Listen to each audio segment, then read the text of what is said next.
name of the show is The Way to Go. My name is Alan Bendich. I'm going to be your host. Tonight's guest is Michael Lissner, Esquire. Welcome to the show. Thanks for having me. Okay, so Michael, you're a Queens native. Were you born in Queens? Yeah, I was born on the border of Elmhurst and Maspeth in Queens. Okay, again, I'm from the Bronx.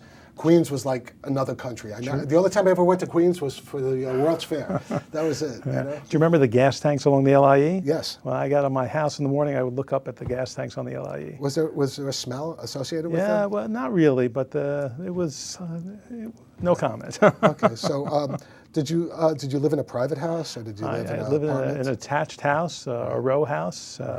And when I took my kids to see it, when they were about 10 years old, they said, "Oh, Dad, you lived in a townhouse." I said, "I never viewed it as a townhouse." Right, I had an attached house in the Bronx, and it was far from a Right. townhouse. So, are you a first-generation American or second generation? Yeah, my parents were Holocaust survivors. They came from Germany. Wow.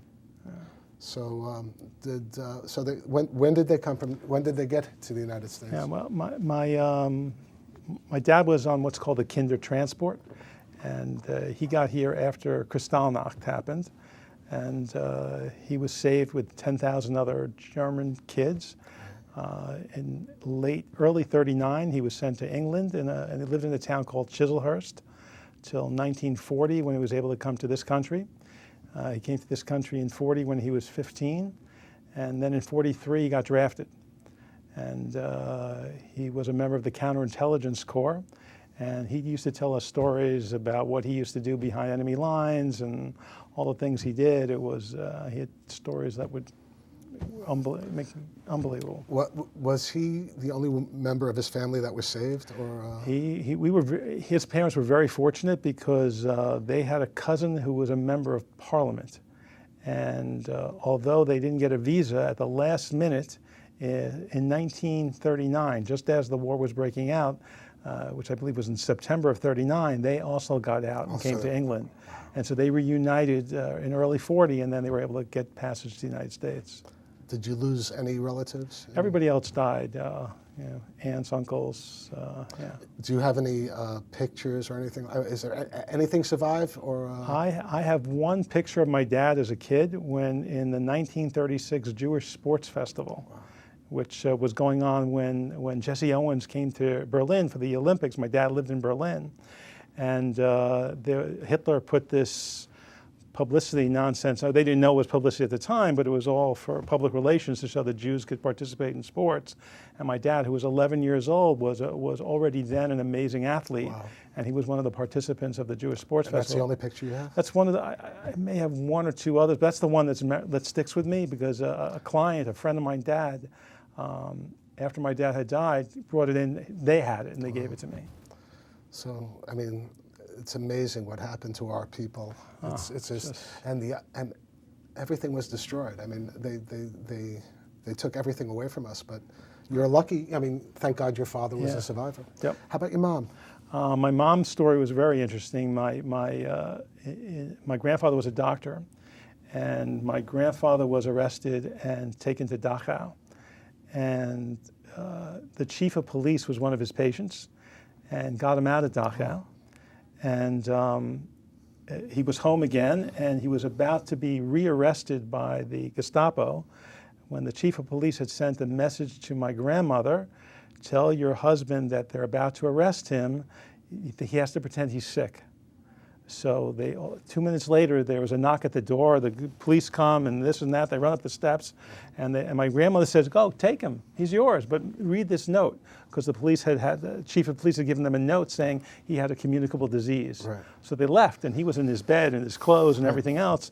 And within a day or two, the chief of police helped my grandparents to get out with my mom. How remarkable is that? Oh, it's an amazing story. But in 1966, I went back to Germany with my folks. Right. And we were in Stuttgart where my mom lived, and we went to the police station, and my mom wanted to thank the chief of police, who was still at that time the same person. Right. And we got there into the police station, and my mom and dad were told to leave because the chief of police didn't want anyone to know what he had done. Right. Because even at that time, which is 20 years later, after the war ended, there was still so much anti-Semitism that nobody really, he didn't want some people to things know. never change, right? Some things never change. That's right. it. And but the story, I mean, your story is a successful story compared to a lot of stories that people have. I mean, how many lines, family lines were just cut short? Oh, my wife's family, the parents are also Holocaust survivors. My father-in-law survived Schindler's List, and in 1995 we went to Auschwitz, where my wife's families were taken and my family was taken. And at Auschwitz at that time they had a card catalog, and you could look up the name Lissner, and you could see all the names and the dates of the transports, and you could see when people came, and this was the family I never knew. It makes me feel sick. Right, it's unbelievable. I remember my mother took me to Detroit. My mom was born in Detroit, and we went to see family in Detroit. And for whatever reason, they had this, it wasn't quite a Holocaust museum, but they had an exhibition of the Holocaust. And I just remember like being 6 or 7 years old and going through it and just watching the tears coming down my mother's eyes. I mean, it's just terrible. Yeah, terrible. Man's inhumanity to man. That's it. And it hasn't changed. It hasn't changed. Right. The only difference is you had a systematic destruction of an entire people, right? You have terrible situations happening, but when else in history did we have 6 million people? Never. But we had pogroms in Russia. I mean, we have all these. I mean, it's not safe to be a Jew. No, nowhere. That's it. Nowhere, except maybe here in Israel. That's it. Well, Israel's pretty. They have. I mean, I have family in Israel too, but you hear about all kinds of things happening in Israel. I mean, it's terrible. So, so your parents come to. How'd your parents meet? After the war, my dad was a member of B'nai B'rith youth organization. He was the president of the youth group, and my mom was a member, and they met and How'd they fell in meet love. though? Because my father always talks about how he met my mom dancing. I mean, how did your mom? My dad saw this woman and thought she was very pretty, and went up to her and asked her out on a date, and she said no, because she already had a date. Right. But she liked him too, Right. and she said no, but how about next week? And my dad always said that had my mom not said that, he wouldn't have asked her out again because he would have been too embarrassed. Let me share one thing really quick because it sounds like how I met my wife. My wife was dancing on a dance floor with someone else, and I went up to her while she was dancing with a guy, and I said, "Would you like to dance?" She said, "I'm dancing with someone." And as I turned around, she said, "But definitely later." And then we got married. So it seems like a similar story. Yeah. But so when were they married? 1950 they got married. So how long did they date? Do you know? Yeah, they met in they got married in 48 and they met in 46. So they dated for 2 years. Right. Did the mishpuchas like each other? Or, they liked each other a lot because they were both, the German, Jewish refugees. Both German. Yeah, right. both German. So, yeah. Unlike when I got married, because my wife's family's from Poland. Right. And talk about that was an intermarriage. crappy things in life too. I mean, Poland. I have Polish and Russian. That's from my lineage. Right. And, that was a who knows who could kill Jews the better? The Poles or the Russians. It was just it's a rough deal. So they got married. Do you have any brothers or sisters? I have a sister. Okay. Were you the oldest? I was the youngest. I was the baby. So, how long after your parents got married that your sister was born? She was born in 53. Wow, so they were together for a while. They had fun. They had a lot of fun, that's right. Then life got... Well, they still had fun when my sister was born, they still had fun. They'd stopped having fun when I was born. Right, the second kid is always the toughest. I remember my son, forget it, that's not true. No, but it's, but they were together and they shared many, heartaches, I guess, Yeah. So your sister was born, and then you came into town. And how was your youth in Queens? How'd they choose Queens? They lived in Washington Heights, which was the place where so many German Jews lived. That's Queens? First they lived in Washington Heights, Is that in Manhattan. Bronx? It's Upper Manhattan. Oh, right, okay. Okay, near the George Washington Bridge. Geography wasn't my urban geography is not my strong suit. And then there was a mass immigration of the German Jews went to Forest Hills and Queens and Kew Gardens. They couldn't afford that, but for $13,000 they were able to buy a house. Right. So they borrowed the money from the bank and they bought a house. They had a little, what did your father do? I'm sorry. My dad, he was a lawyer actually. Right. Terrible profession. Terrible profession. Thank you. He was a lawyer. He became a lawyer after the war, under the GI amazing. Bill. That's wonderful. Yeah, he was supposed to be a baker, but when he got into Camp Ritchie, which is where he did his training, they realized he spoke German, and so They That's trained her for the perfect. counterintelligence corps. And did your mom work at all? Yeah, my mom actually worked in a doctor's office, and then she became my dad's paralegal. Oh, cool. Okay. Yeah. Sorry. So continue. I'm interested in your story. So you're living in Forest Hills, and Well, I didn't move to Forest Hill until 1968. Okay. So where did you get born? When you were born, where were you living? We were in Queens, in Maspeth, the Maspeth-Elmhurst border. Okay. And we were the only Jewish family in the area. Same thing. We were the only Jewish family in the Bronx. And so did you deal with anti-Semitism?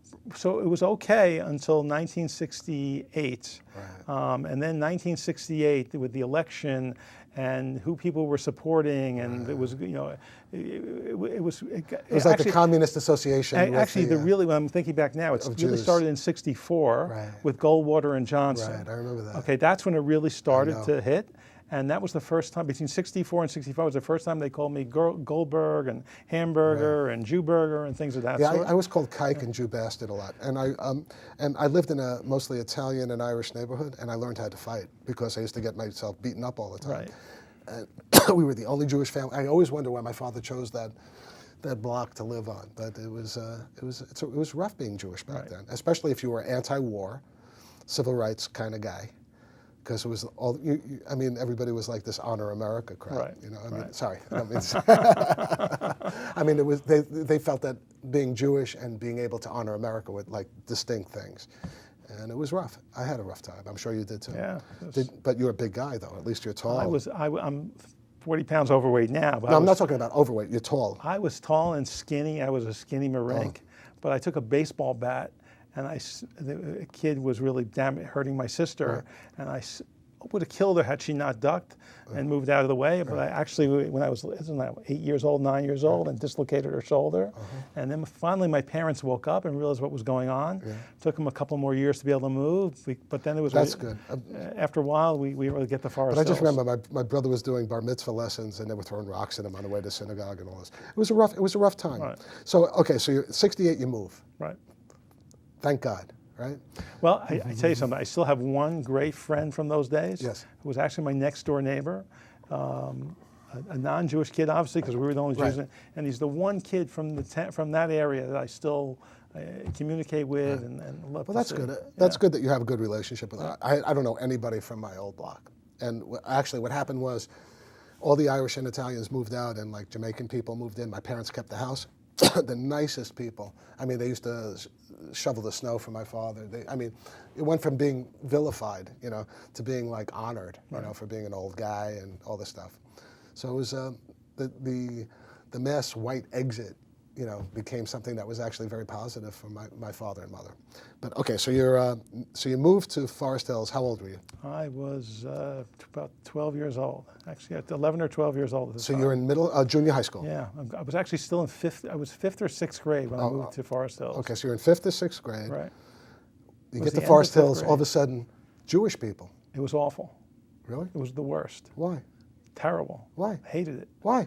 Because when in Maspeth and in Elmhurst, you wore black jeans Right.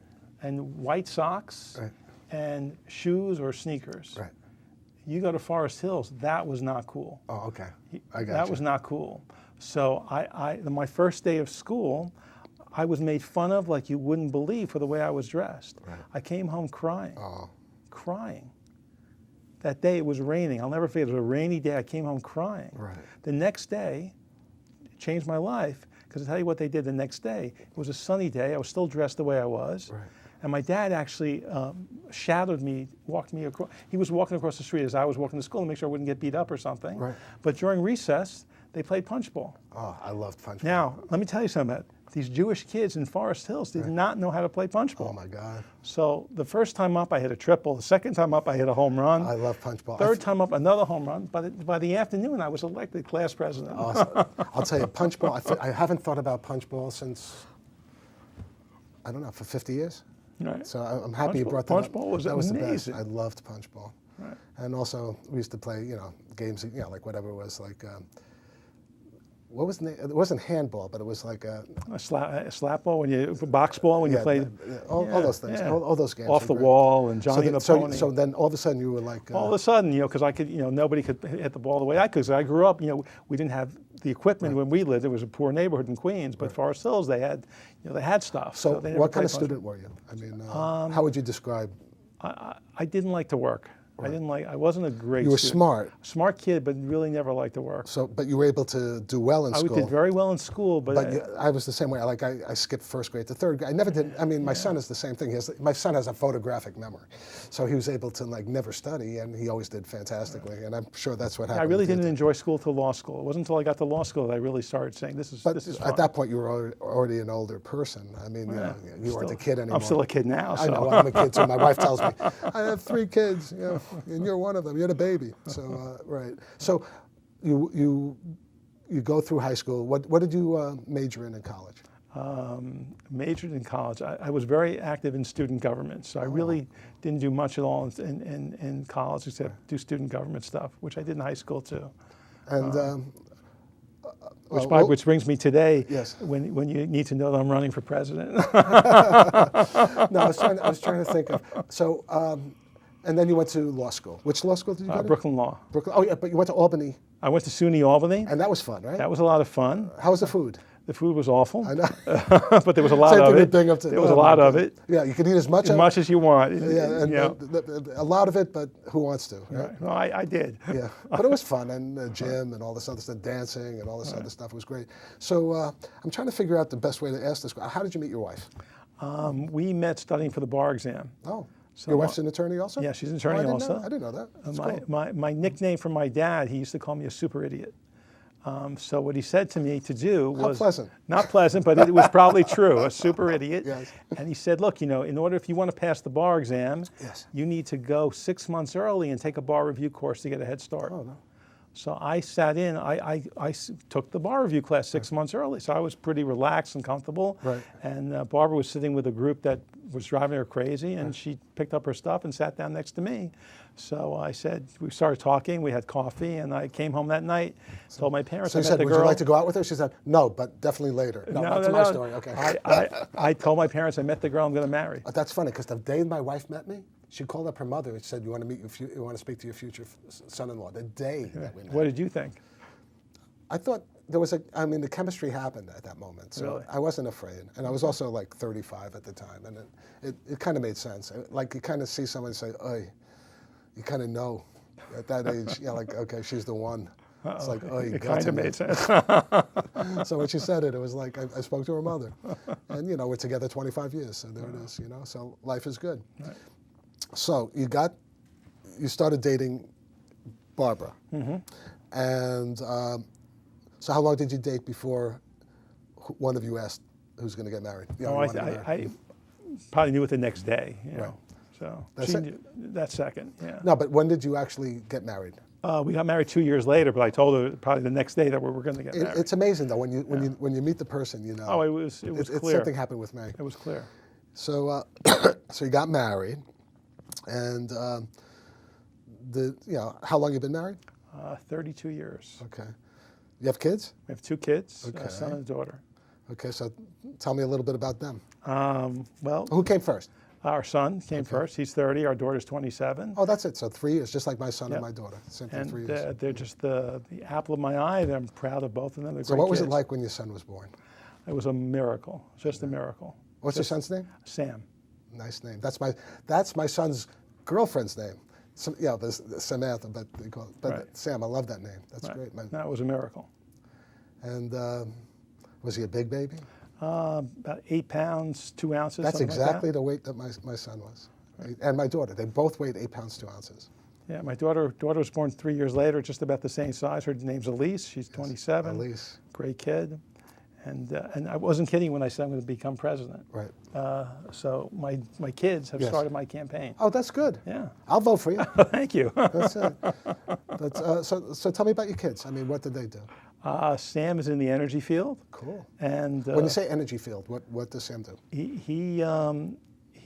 he studied in Israel. Oh, cool. And I tell the story. He was a Masada, and he looked up and saw the sun, and said, I got to do something like this. And he ended up studying energy and did some work in the solar field, solar space. Right, that's awesome. That's fantastic. And now he's working as Green energy, right? a lot of green energy. Now he's doing electrical grids, Awesome. all sorts of stuff in the energy field. How about your daughter?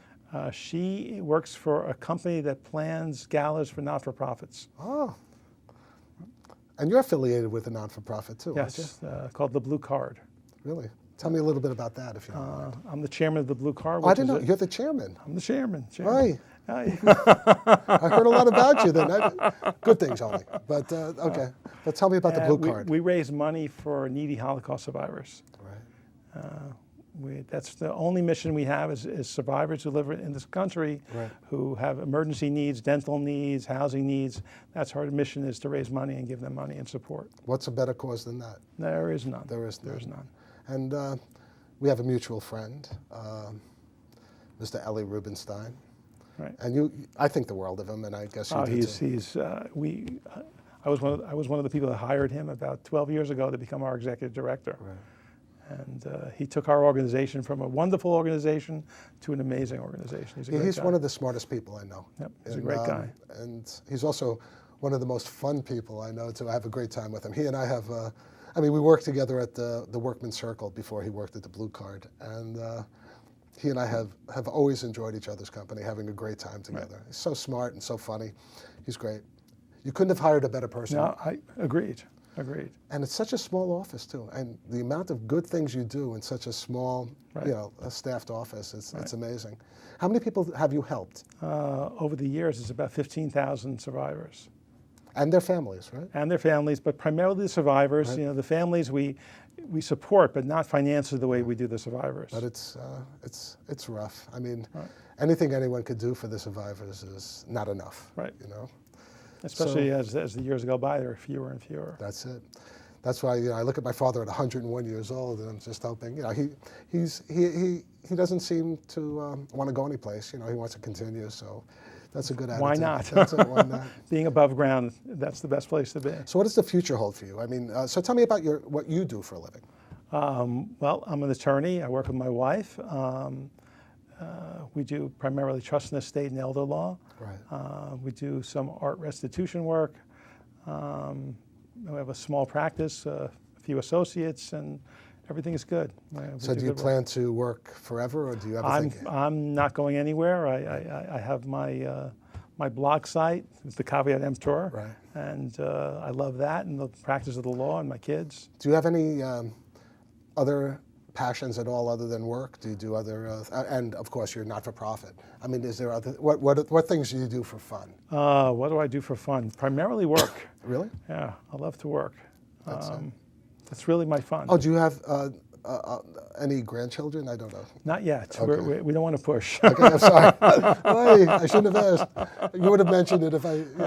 We have a wonderful daughter-in-law, right? And my daughter's engaged, so there's hope. Everything's going in the right way. There's hope. That's it. You don't want to be the typical. Stereotypical. I'm not going to go there. But like my mother, when are you going to get married? When are you coming back from Hollywood? All that stuff. So that's it. But I'm sure everything will happen in its right time. Yeah, you can't rush anything. That's it. Life is good. Laissez-faire. Let it happen. That's it. And everybody loves everybody. It's a nice everybody's close. My kids live in an apartment building next door to each other. Right. The daughter's in 11E. My son lives in 11D. So your sister, does she have kids at all? She has 2 kids, 2 great kids. So how do the cousins get along? She lives in New Orleans, and one kid lives in New Orleans also, the other one in California. But you guys get together every now and then, we see each other, but it's not as much as we'd like. But that's it. So, but at least the Holocaust didn't. At least there's still some family left. Right. That's it. Right. And it's going to get bigger and bigger. Baruch Hashem. Right. Anyway, that's the expression. Right. Well, when you think from the 1,000 Schindler Jews, right. there are now 10,000 offspring. That's wonderful. So you think about what would have been had the 6 million still been forget here. it. I mean, right. But Jews have been killed throughout history. I mean, you can go back as far as you want to, for those kind of things. So I just hope that I hope everything goes well. I mean, so does your wife have any pastimes? I mean, we're talking, this is your family show, you know? I mean, I would say the one thing we'd love to do, but we Yes. can't, we're terrible at it, so I didn't want to mention it. Right. We're both terrible golfers. oh, okay, you guys play golf? Both our kids are wonderful golfers. We try to play, but we're awful. When did you start learning? Because I've never done it, except miniature golf. When I was 30, Okay. I played. Right. And realized that nobody was playing stickball anymore. Because I grew up playing stickball. Right. And I never played stickball. Punch played ball. stickball? I played punch Okay. ball, but not stickball. See, when punch ball was in Queens, Right. in Elmhurst, Mass. When I got to Forest Hills, it turned over to stickball. Okay. Do you work out or do you? Because you seem like you're in pretty good shape. Yeah, I've had some back surgery, so I got to be careful. Oy. But It's tough getting old. I'm not you. I'm talking about me. I mean, I just got hit. I never had a medical problem in my life until I turned 60. And then all of a sudden, you know, like well, then you're very lucky. I never had any issues, nothing. But it hit me like a ton of bricks. Right. I mean, I got, all of a sudden I got, arthritis, like all the you know. But up until then, I didn't know what pain was, you know. Yeah, So, my wife just had a knee replacement, oy, so that's pain. Oh God. That's pain. Yeah, but she's always smiling since I've seen her. So, so that's one thing. You have to smile through the pain. You gotta laugh. If you don't laugh, that's it. it's all over. That's the one thing about it. It's almost like klezmer music. You know, you have to take the happiness with the sorrow right. at the same time. That's right. So that's great. So I am happy that you came here, and I didn't know what to expect. Ellie said he's a very good person. You'll love him on the show. I said, okay, great. And I had no idea. I said attorney. I was trying to figure out, Where do you take that? Because I'm usually I either have my father on the show, Right. or I have actors or directors or stuff like that who are trying to promote something. But I think this is more like a gift to your children and your future grandchildren. And that's one thing I love about this show is because I have that with my father too. Is that you just get this. This is a gift from LMC TV to me to be able to give it to you or whatever, right. to have this moment. Because 20 years from now, your son and daughter will look at this and say, "Wow, he didn't. I didn't know that," or whatever, Or Dad really was kooky. Yeah, he was kooky, and he did go on this. He came all the way to Mamaroneck to do this show. Well, there's good pizza down the block. Yeah, that's true. So did you eat before you came here? I did. Which pizzeria did you go to? Papa John's. Yeah, well, that's funny. But, unfortunately, with everything else, there's only one thing left to say. That's a wrap. Good night, folks.